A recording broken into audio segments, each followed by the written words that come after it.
بسم اللہ الرحمن الرحیم۔ میں شروع کرتا ہوں اس اللہ کے نام کے ساتھ جس کی رحمت بے پناہ ہے، جس کی عنایت ہمیشہ کے لیے ہے۔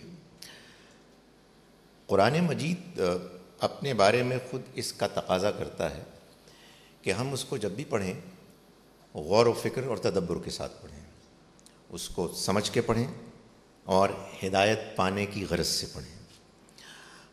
ساتھ ہی ساتھ قرآن مجید میں آپ کو جا بجا اللہ کے ان چنے ہوئے بندوں کا ذکر ملتا ہے جنہیں ہم پیغمبر کہتے ہیں۔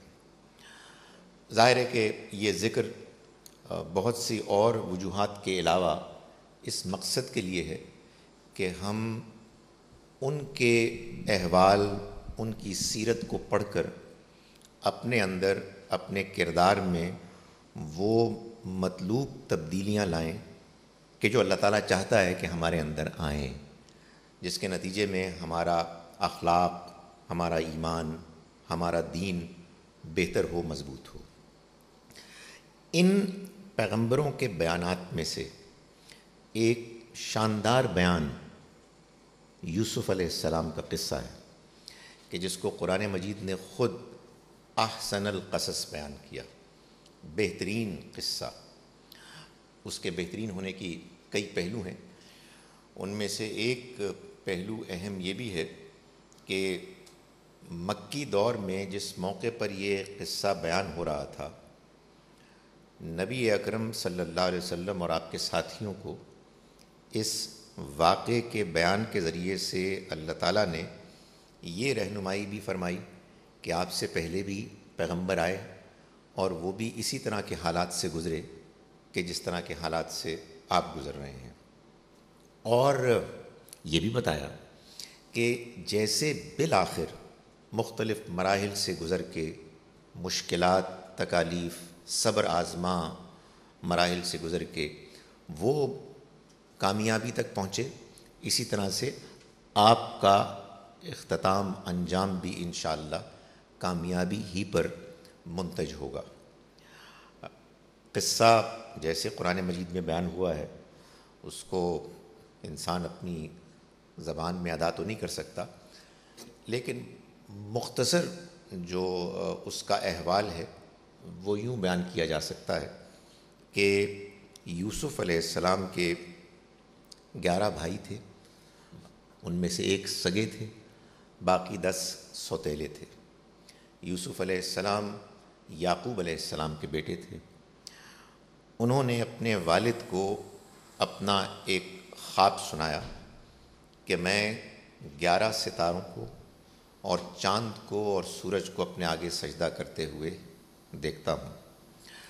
والد صاحب نے ان کے اس خواب پر ان کو یہ مشورہ دیا کہ وہ اس کو اپنے دوسرے بھائیوں کو بیان نہ کریں، اس لیے کہ وہ حسد کرتے تھے، تو وہ مزید اس سے ان کی حسد کی آگ مشتعل ہوگی اور نقصان پہنچانے کی کوشش کریں گے۔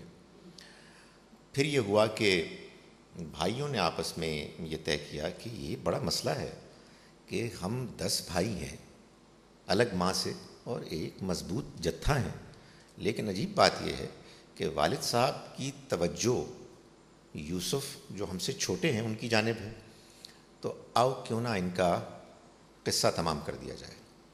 چنانچہ انہوں نے مشورہ کیا اور بالآخر ایک بھائی کا مشورہ غالب آ گیا کہ بجائے اس کے کہ ان کو قتل کیا جائے، ان کو بہانے سے کنویں میں پھینک دیا جائے۔ بہانہ بنایا کہ ہم ان کو لے جا رہے ہیں پکنک منانے، اور پھر انہوں نے اپنے منصوبے کے مطابق ان کو کنویں میں پھینکا اور جھوٹ موٹ کا بہانہ بنایا کہ ہم تو اصل میں دوڑ کر رہے تھے کہ اتنے میں بھیڑیا نے آ کے ان کو نگل لیا۔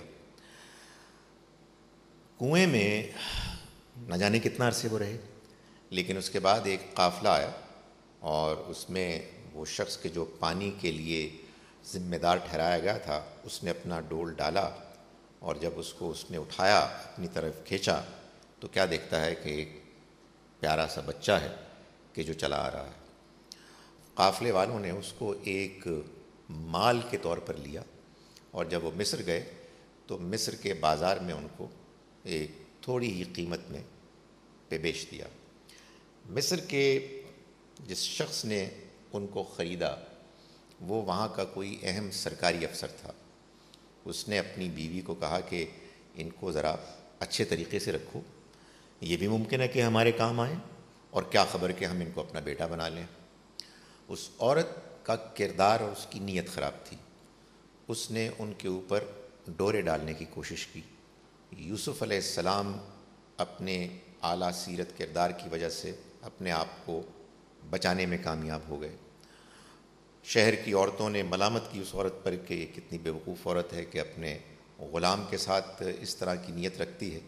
تو اس کے بعد ایک واقعہ ہوا کہ جس میں ان سب کو یہ احساس ہوا کہ نہ صرف یہ کہ وہ دیکھنے میں بہت ہینڈسم، بہت ہی اچھے لگتے ہیں، بلکہ اپنے کردار میں بھی بہت مضبوط ہیں، اور انہوں نے ان خواتین کی جانب سے جو بھی ڈورے ڈالنے کے طریقے اختیار کیے گئے اس سے اپنے آپ کو بچایا، اور بالآخر یہ ہوا کہ وہ قید کر لیے گئے، اور قید میں کئی برس گزرے۔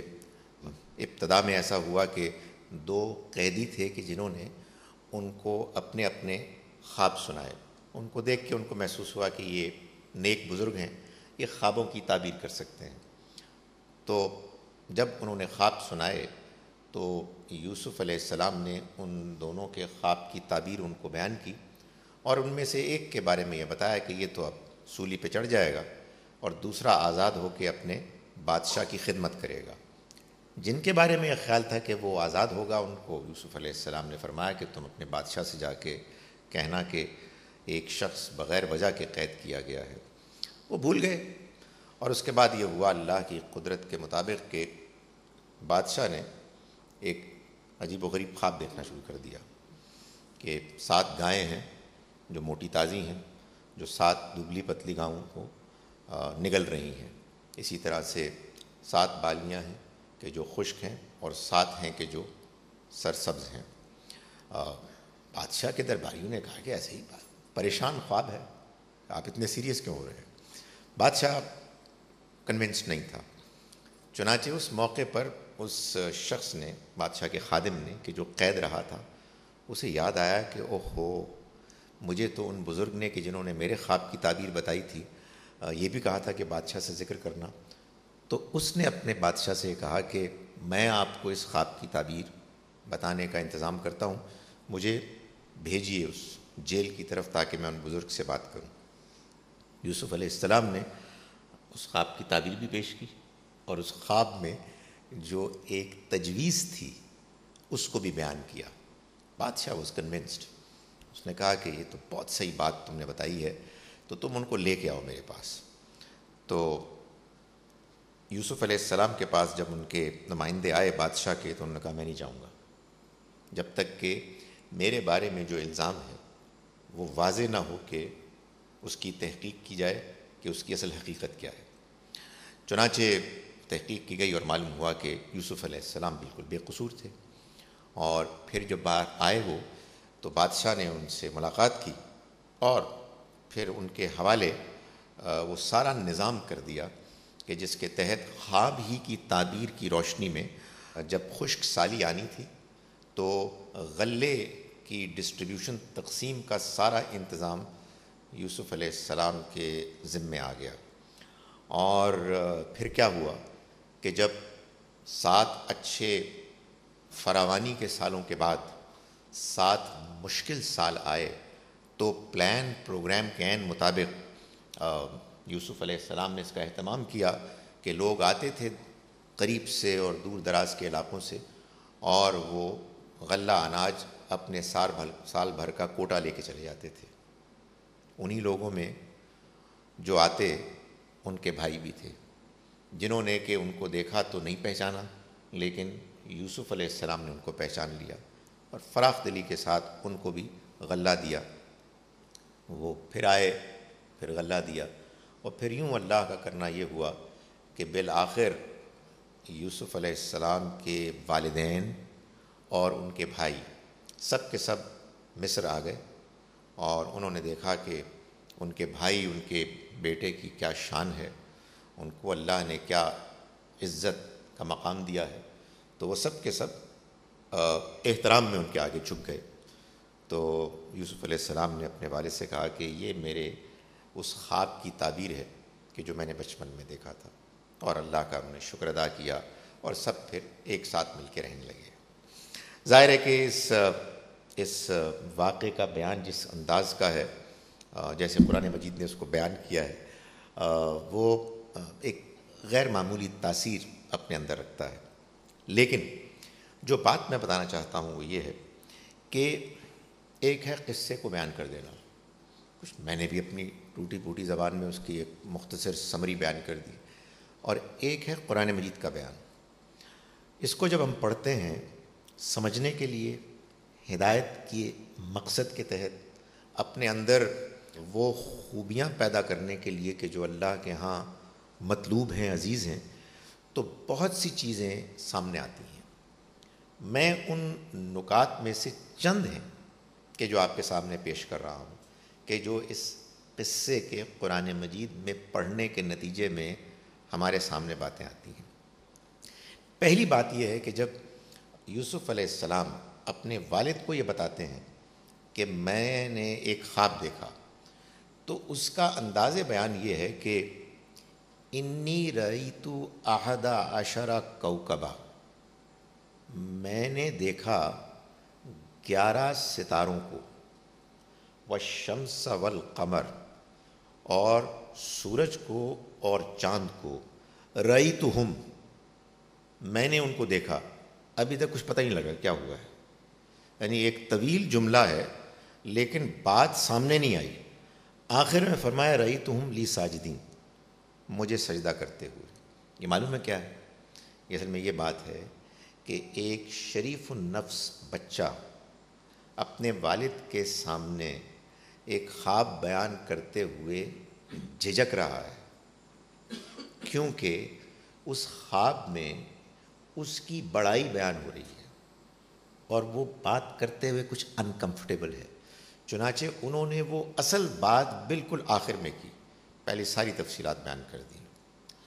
یہ کیا چیز ہے؟ یہ اصل میں وہ چیز ہے کہ جس کو اگر انسان سمجھ لے تو اسے یہ محسوس ہو کہ جو اللہ کے پسندیدہ بندے ہوتے ہیں، جن کو اللہ تعالیٰ یعنی اپنے ہاں سب سے اعلیٰ بلند مقام پر فائز کرتا ہے، وہ لوگ ہوتے ہیں کہ جنہیں اپنی تعریف، اپنی بڑائی، اپنی شہرت قطعاً کوئی پرواہ نہیں ہوتی، شرم آتی ہے، ہیزیٹیٹ کرتے ہیں کہ کسی کو یہ پتہ لگے کہ میں کوئی اعلیٰ کام کر رہا ہوں یا میرے اندر کوئی بڑی خوبی ہے۔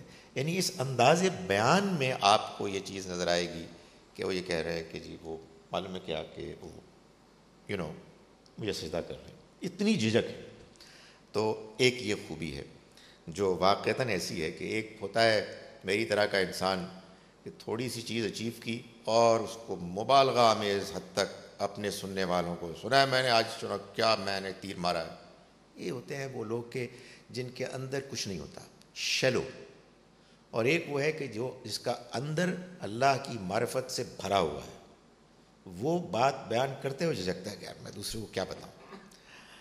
آگے چلیے، دوسری بات جو سامنے آتی ہے وہ یہ ہے کہ ان کے بھائیوں نے ان سے حسد کرنا شروع کر دیا۔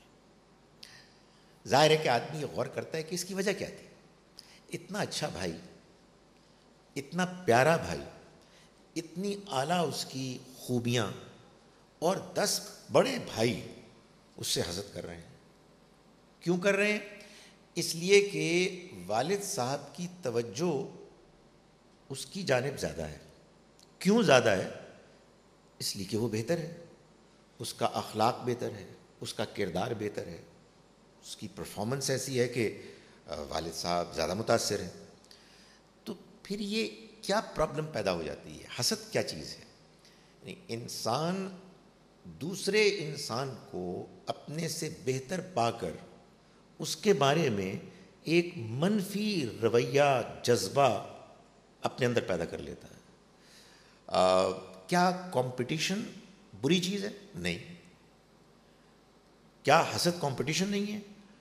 حسد اصل میں کمپٹیشن، مقابلے بازی کا وہ پہلو ہے کہ جس میں انسان دوسرے کو اپنے سے بہتر پا کے اس کے بارے میں منفی، نیگیٹو جذبات پیدا کرتا ہے۔ اور یہ اس لیے برا ہے کہ یہ در حقیقت اللہ کے فیصلے کے خلاف ایک احتجاج ہے کہ وہ مجھ سے بہتر کیوں. ظاہر ہے کہ اگر کوئی شخص بہتر ہے تو اس کے بہتر ہونے کی اللہ تعالیٰ کی طرف سے اس کو جو سپورٹ، تائید، توفیق ملی ہے، یہ اس کا فیصلہ ہے.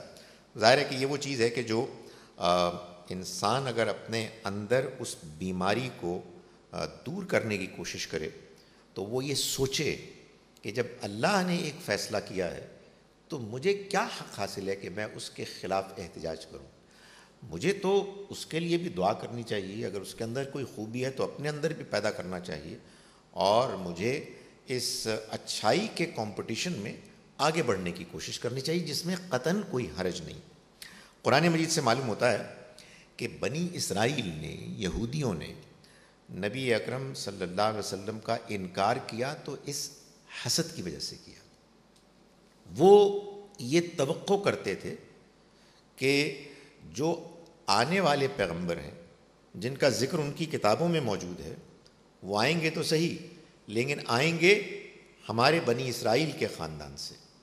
اگرچہ کہ اللہ کا وعدہ ابراہیم علیہ السلام کی اولاد میں سے تھا، اور ظاہر ہے کہ ابراہیم علیہ السلام کی اولاد میں جہاں بنی اسرائیل ہیں وہاں بنی اسماعیل بھی ہیں. تو قرآن مجید کے الفاظ ہیں کہ انہوں نے انکار کیا بغین ان ینزل اللہ علی من یشاء من عبادہ، اس بغض کی وجہ سے کہ اللہ نازل کرتا ہے اپنی آیات کو، اپنے پیغام کو جن پر چاہتا ہے اپنے بندوں میں سے.